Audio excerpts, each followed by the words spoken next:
Hello मेरे प्यारे भाई बहन, आप लोगों का नई बुक क्लास 8 बसंत भाग 3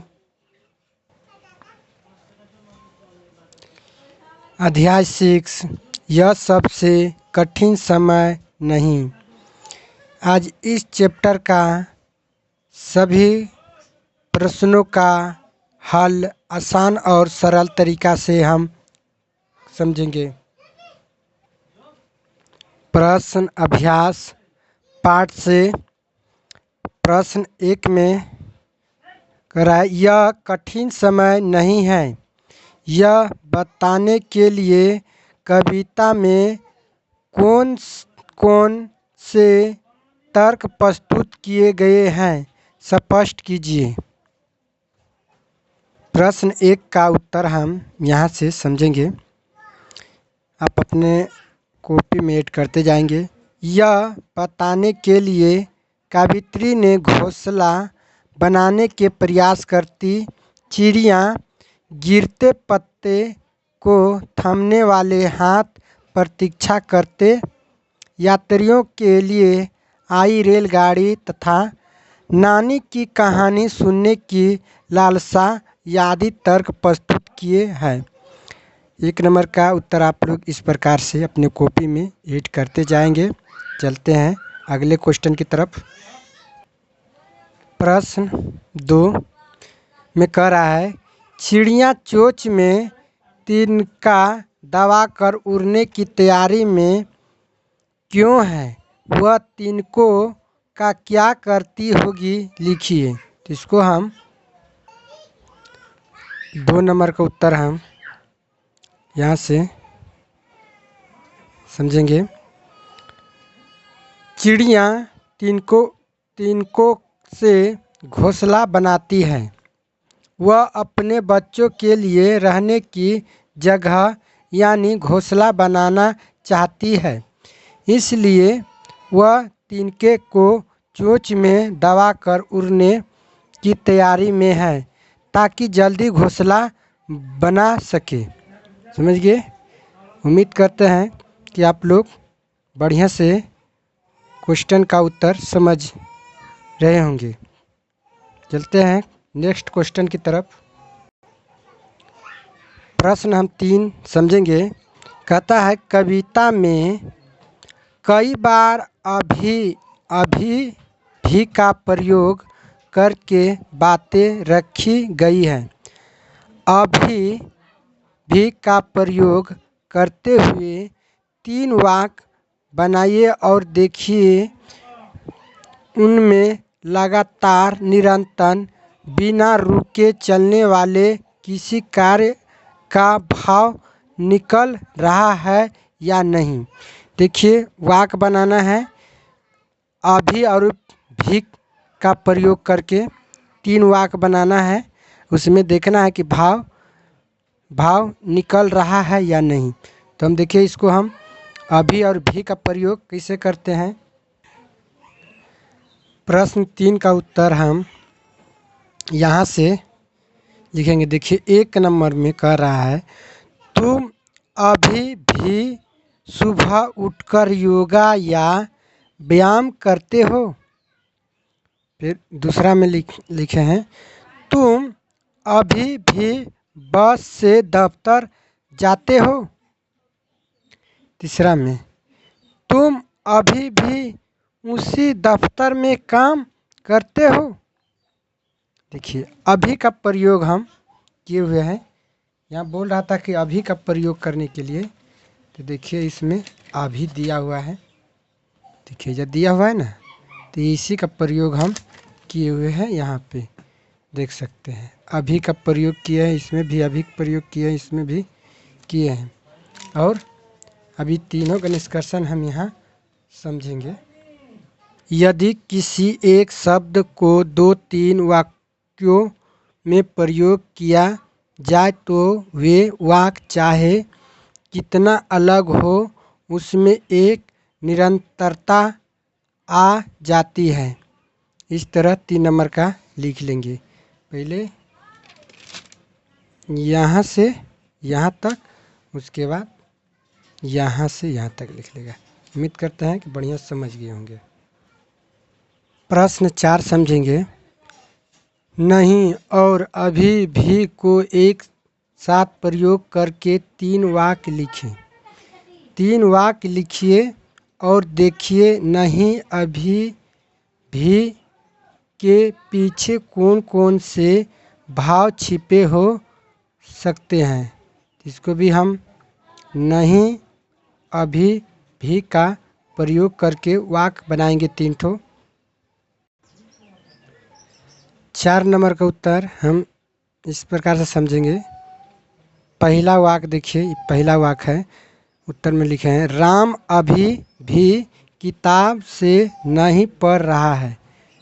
समझ गए, पहला वाक्य हो गया। दूसरा वाक्य में देखेंगे वह अभी भी समझ नहीं रहा है। तीसरा वाक्य में क्या लिखेंगे, आप अभी भी चुप नहीं हो सकते। देखिए अभी, देखिए यहाँ अभी लिखे हैं और भी लिखे हैं। देखिए यहाँ नहीं है तो देखिए यहाँ नहीं का प्रयोग किया है पहला वाक्य में। दूसरा वाक्य में भी देखिए यहाँ भी है, अभी भी है, भी है, नहीं है। इसमें भी देखिए अभी है, भी है, नहीं है। तीनों वाक्य में इसको प्रयोग किए हैं।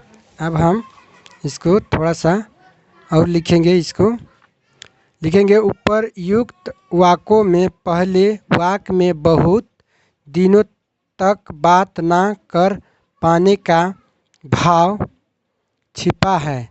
दूसरे वाक्य में बहुत समझ जाने पर भी वह समझने का भाव है। तीसरे वाक्य में बहुत बोलने पर भी चुप ना रहने का भाव छिपा हुआ है। इस प्रकार से 4 नंबर का उत्तर आप लोग बढ़िया से अपने कॉपी में ऐड कर लेंगे। अगर भाई को वीडियो अच्छा लगता है तो वीडियो को लाइक करेंगे। चैनल पर पहली बार आए तो चैनल को भी सब्सक्राइब करेंगे। समझेंगे कविता से आगे 1 नंबर का हम समझेंगे। कहता घर के बड़े बूढ़ों द्वारा बच्चों को सुनाई जाने वाली किसी ऐसी कथा की जानकारी प्राप्त कीजिए जिनके आखिरी हिस्से में कठिन परिस्थिति से जीतने का संदेश हो। तो देखिए अपने घर में बड़े बुजुर्ग या बड़े आदमी से एक ऐसी कहानी सुनिए कि जिसमें उसको कठिन परिस्थिति भी हो और उसको जीतने का भी संदेश मिले। तो इसको हम देखिए कविता से आगे 1 नंबर का उत्तर हम इस तरह समझेंगे। एक प्रसिद्ध लोक कथा राजा हरिश्चंद्र की कथा है जिसमें राजा हरिश्चंद्र सत्य और धर्म की राह पर चलते हुए तमाम कठिनाइयाँ झेलते हैं।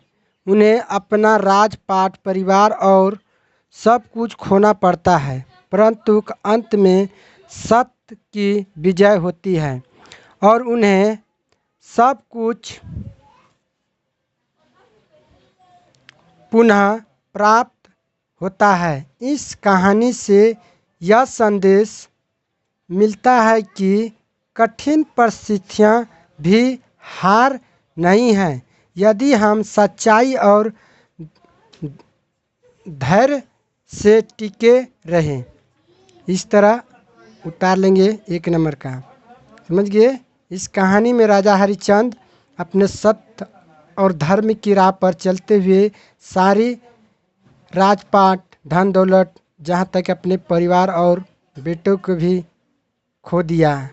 समझ गया। और अंत में उसको फिर विजय मिला और पुनः सब चीज़ मिल गया। इस तरह की कहानी था। समझ गए।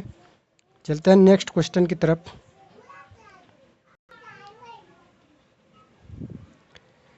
दो नंबर का हम प्रश्न समझेंगे।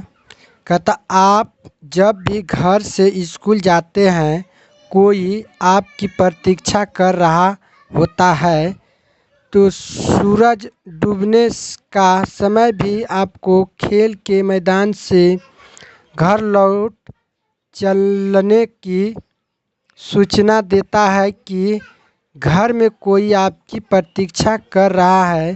प्रतीक्षा करने वाले व्यक्ति के विषय में आप क्या सोचते हैं? अपने विचार लिखिए। 2 नंबर का उत्तर हम ऐसे लिखेंगे, जब हम घर से स्कूल या दोस्तों के साथ खेलने जाते हैं तो घर पर सभी लोग हमारी प्रतीक्षा या चिंता करते हैं। सबसे ज़्यादा चिंता और फिक्र मेरी माँ को होती है। तो अपने माँ के लिए प्यारा सा कमेंट कर देंगे मेरे प्यारे भाई बहन, समझ गए। तो सबसे ज़्यादा अपनी माँ की ही चिंता फिक्र होती है अपने बच्चे के लिए। तो देखिए, देर हो जाने पर वह परेशान हो जाती है। वह मेरी हर ज़रूरतों को पूरा करती है तथा ध्यान रखती है कि हमें किसी चीज़ की कमी महसूस ना हो, क्योंकि माँ मुझे हर कष्टों एवं तकलीफ़ों से बचाना चाहती है। इस तरह आप लोग लिख लेंगे, समझ गए। और अपने माँ से जो प्यार करते हैं तो कमेंट में अपने माँ के लिए प्यारा सा कमेंट कर देंगे। चलते हैं नेक्स्ट क्वेश्चन की तरफ। इस चैप्टर का आखिरी सवाल है, कहता अनुमान और कल्पना। देखिए, अंतरिक्ष के पार की दुनिया से क्या सचमुच कोई बस आती है जिससे खतरों के बाद भी बचे हुए लोगों की खबर मिलती है? आपकी राय में यह झूठ है या सच? यदि झूठ है तो कविता में ऐसा क्यों लिखा गया? अनुमान लगाइए। यदि सच लगता है तो किसी अंतरिक्ष संबंधित विज्ञान कथा के आधार पर कल्पना कीजिए कि वह बस कैसी होगी। ये बचे हुए लोग खतरों से क्यों घिरे गए होंगे? इस संदर्भ को लेकर कोई कथा बना सके तो बताइए। तो इसको हम देखिए, अनुमान और कल्पना, इसका हम उत्तर देखिए इस प्रकार से लिखेंगे। प्रस्तुत कविता में कवि ने अपना आशय स्पष्ट करने के लिए कल्पना का सहारा लिया है। अंतरिक्ष के पार की दुनिया की सभी बातें काल्पनिक हैं। इस प्रकार की कल्पना को फैंटेसिंग कहते हैं। कविता में फैंटेसिंग बनाए रखने के उद्देश्य से कवि ने ऐसा लिखा है। वैज्ञानिकों के पास ऐसा कोई प्रमाण नहीं है जिससे यह पता चले कि अंतरिक्ष के बाहर भी कोई दुनिया है। समझ गए? आप लोग इस तरह से लिख देंगे। अगर वीडियो अच्छा लगा तो लाइक करेंगे और चैनल पर पहली बार आए तो चैनल को सब्सक्राइब करेंगे। हमारे वीडियो को फुल वॉच करने के लिए तहे दिल से धन्यवाद। Thank you.